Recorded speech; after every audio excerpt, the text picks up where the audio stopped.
For the past couple of years, we've been living and sailing full-time on our 1985 Ketch, Tay-Lee.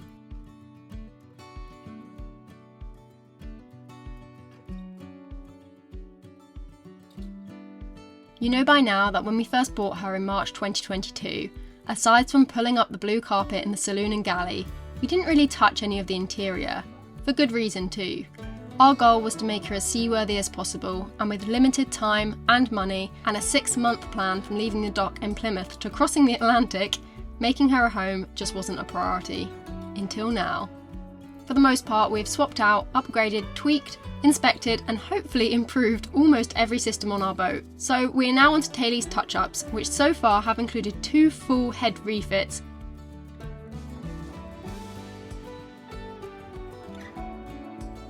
and half a galley refit. So this week is time to get this space to a point which is not only more functional, but that we actually love. Subscribe for the best damn sink you've ever seen, Zach's words, and enjoy the ride. Wow. Fair enough. There's a hole.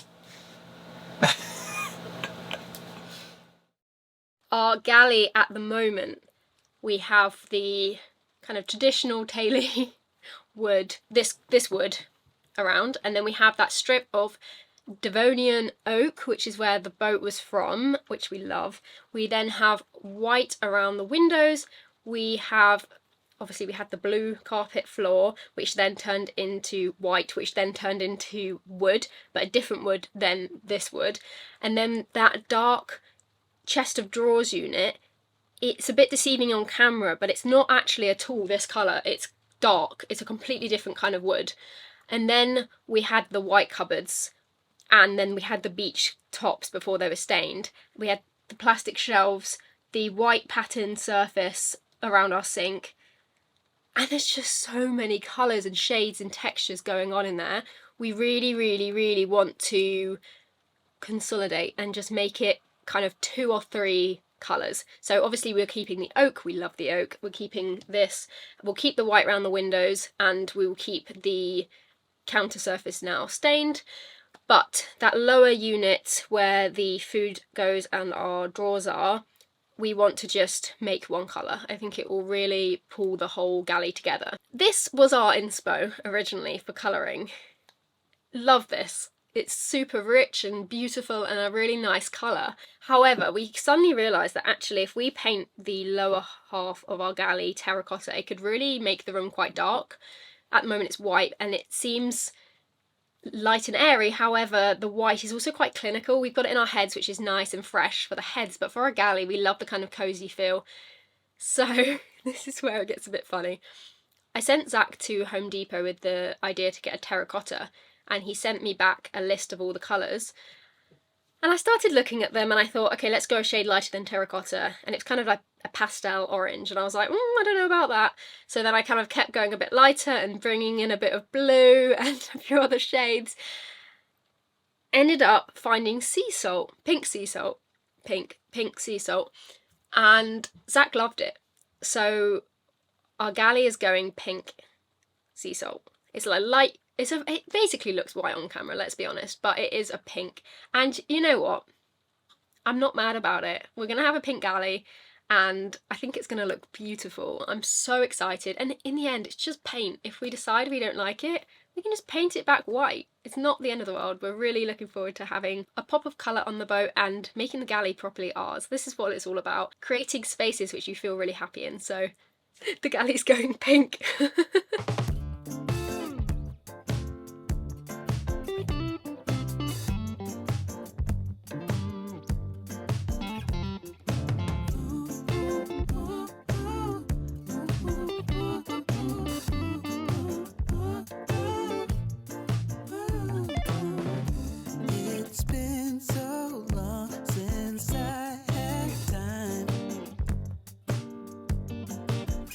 About it.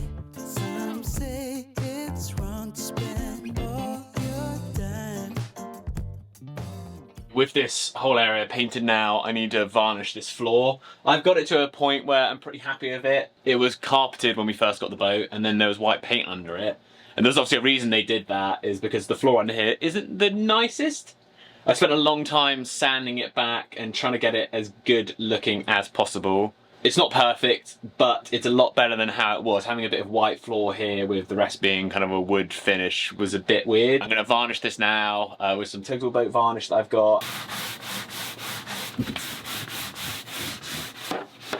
This is going to have one more coat of paint because where it's dried, it just shows through some of the wood a little bit.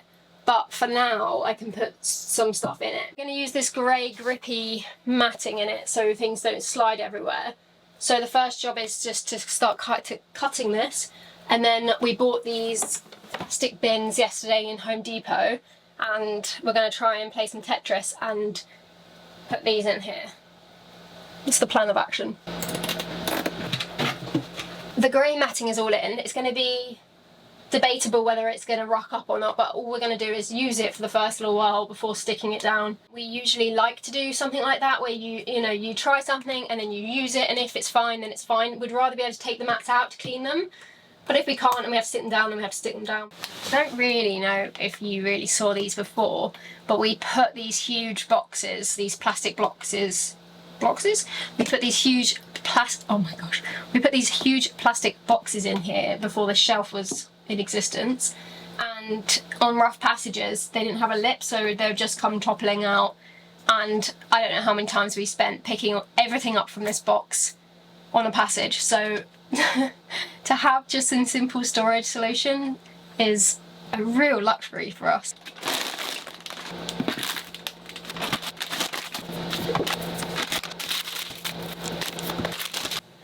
Dried beans, we really should use more. We have a pressure cooker, and every time we go on long trips we buy dried beans. And have we ever cooked them? No, but we should. So I'm going to put these in here in order.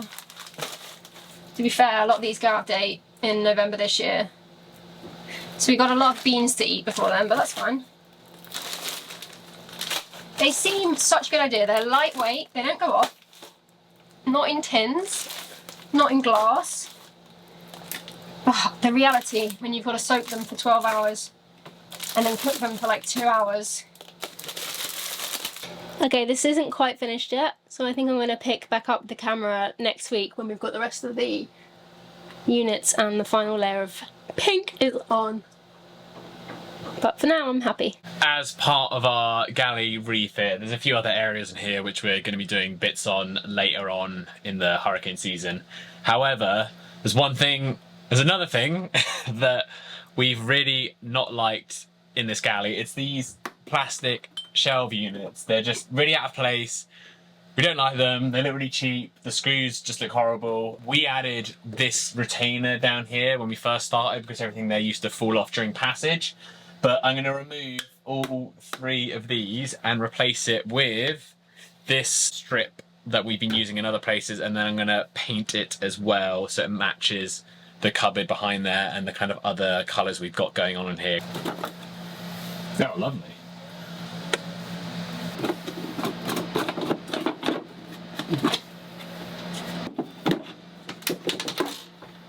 Whoa.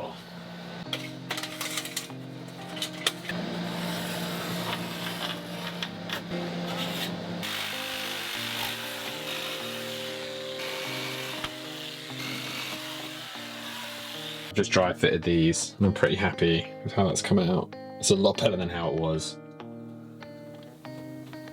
Whilst Becca gave the cabinets another lick, I added the same colour pink to the shelves before installing them back in the galley.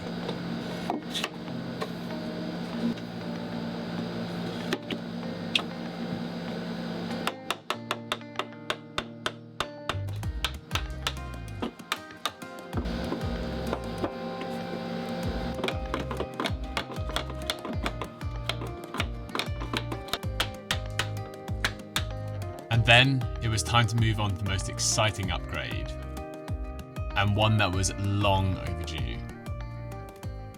To the untrained eye, these look like perfectly great boat sinks.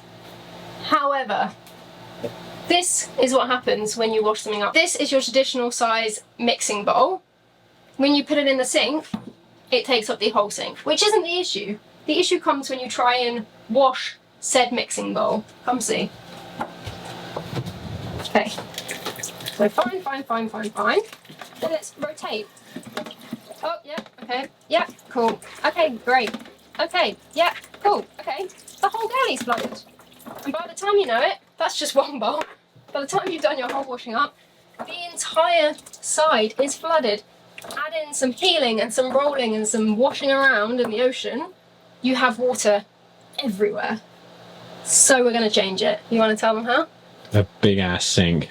A big ass sink. After emptying everything out from the cupboard underneath and attaching the pipes, we got to Zach's favourite bit, hacking up the sinks.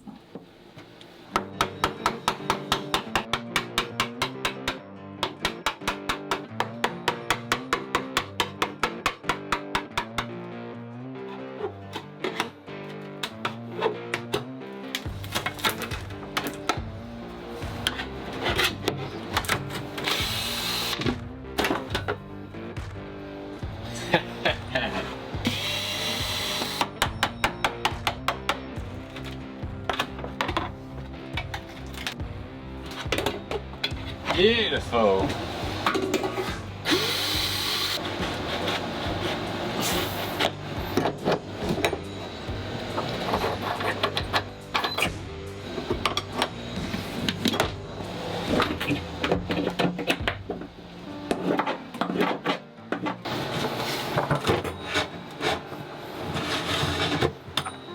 Bye, tap.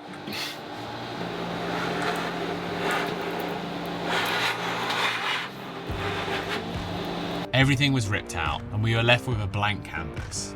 Kind of. So this makes it a lot harder because none of the walls are straight, so we're just doing our best.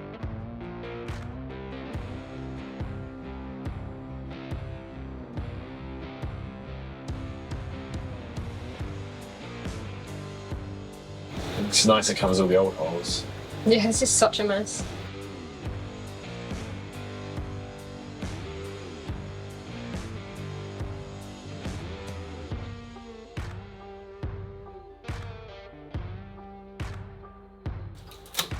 Oh my god.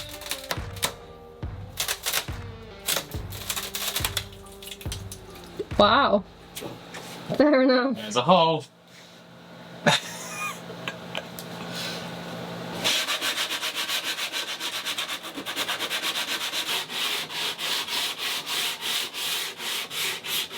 Moment of truth. Will it fit? I don't know. Hopefully. Don't say that. Come on. Good so far. Oh my gosh. It's stuck on something, but it's not. It's gone down. Wow, it looks so nice. Oh, it's on the gas pipe. That's fine. I can move Oh. that down. It's fine. I can move that down a tiny bit. That's crazy.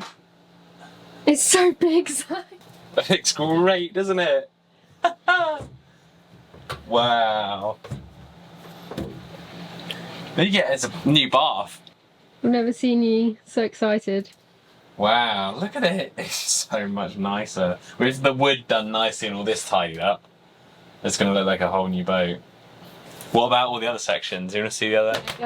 And go on while you're out to get the tap. Let's see the tap. Oh yeah, well, we didn't find a position for the tap. So that goes in the bottom. Zach, I've just realised something. What? You haven't shown the camera your new swallow tattoo. Yeah, I don't know what. Well, the camera has seen it. Yeah? Because- Well, introduce it. This is your swallow tattoo. Right, one thing at a time. Show me your tattoo. And what does a swallow indicate in sailing? It indicates that you've done 5,000 nautical miles, but a friend did it, so thank you very much, Jay. Looks good, doesn't it? Yeah, it's really cool. And I like the fact that when you lift your arm up, it stretches, and when you It gets a bit sink it chubby down, when I'm like that. yeah, it goes really chubby. Sweet. That was mostly stick and poke, and then a bit of gun. Yeah, it looks really nice. Yeah, it's his biggest tattoo he's ever done, so he's a bit nervous, but it came out really well. Nice. Okay, back to the sink. Yeah, really cool. Wow, it's so big, it's great. God, it's actually giving me, not enjoyable to do washing up, but... Oh, I didn't know they stack. That's nice. That's a nice touch. I think, obviously, this is a standalone sink in some of their things as well. Yeah, but we're going to have it as draining As an insert. Do you think it's too big? Yeah, I think it's great. I think it's perfect. We really supersized things this time. I think it's great. It's probably going to go there. Do you think? Yeah, I think so. But will it reach? And then, yeah, easily. This, yeah. Yeah, that's really nice. There is definitely a certain adulthood milestone you hit when a new sink and tap is that exciting. And we are fully embracing that we are definitely there.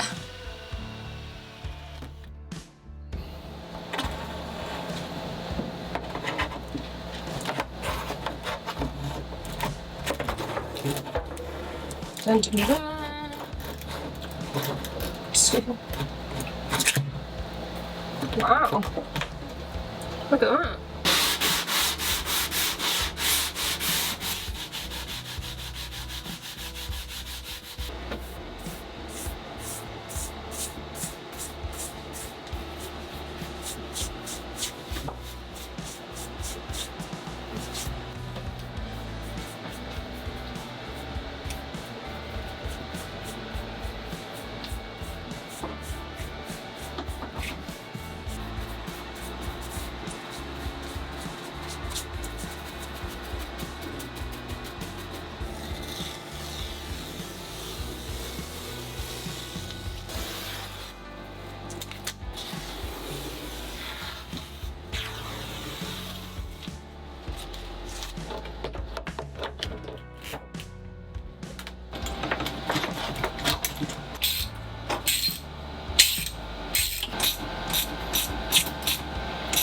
It looks good. I've got one leak there. Let me just see if I can sort that out.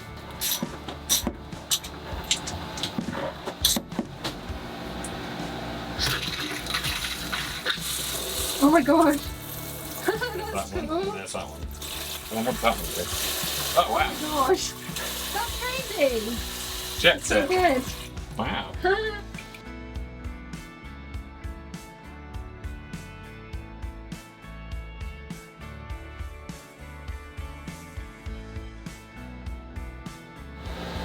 Round two. I might need you to help me because I can't really see. Yeah, it's good. It's good this side. Yeah, you're perfect this side. Yeah, nice. What? Why isn't it squirting out anywhere? It will a little bit in some places. One of the reasons Becca and I complement each other so well on projects like this, and one of the many reasons why I missed her while she was gone, is because whilst I enjoy ripping out and putting in new systems, she has a great eye for detail and is also hugely creative, so is great at not only making a project look really good, but also thinking outside the box in order to add those perfect finishing touches. We make a great team. This morning, I'm going to tape up and I'm going to do a really thin bead of Seeker around the sink and around the work surfaces, because last season they got pretty water damaged and Zach just spent all that lovely time varnishing. So we want to prevent that happening again. Ideally we wouldn't seal. It looks really nice without it, but yeah, looks are irrelevant if, you know, 6 months down the line you've got big water stains up at all the wood and it's damaged. So gotta seal. I'm just going to use the same Seeker.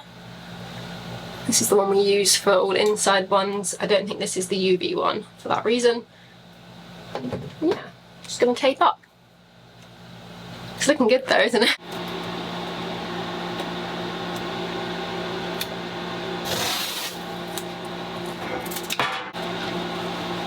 I've now gone in and taped everything. I find taping weirdly therapeutic. I made a bit of a joke to Zach that I wish it was a skill that could transfer to some kind of other area of my life, but it can't, but I enjoy it anyway. We decided to go up into this corner here to ensure that this crack is covered. It's just nice, easier to clean, things like that. So I'm going to glove up, I'm going to seek around a very thin layer, because I can always add more, and then I'm going to get my finger in the water, smear it round, peel the tape off.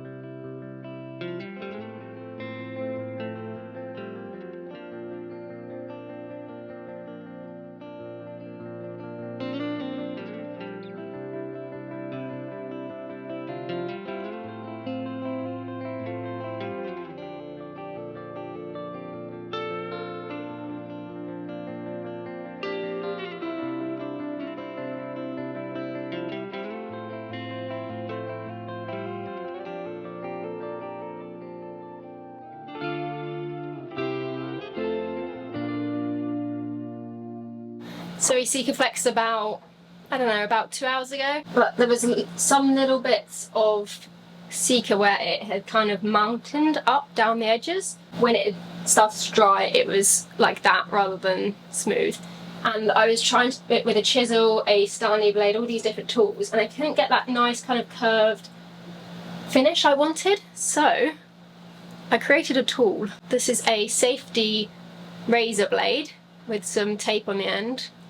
Slightly sketchy, but it works. And all I'm doing, as you can see this pile here, is I'm just running this down the edges, and it's creating a really nice kind of curved finish. So happy with that.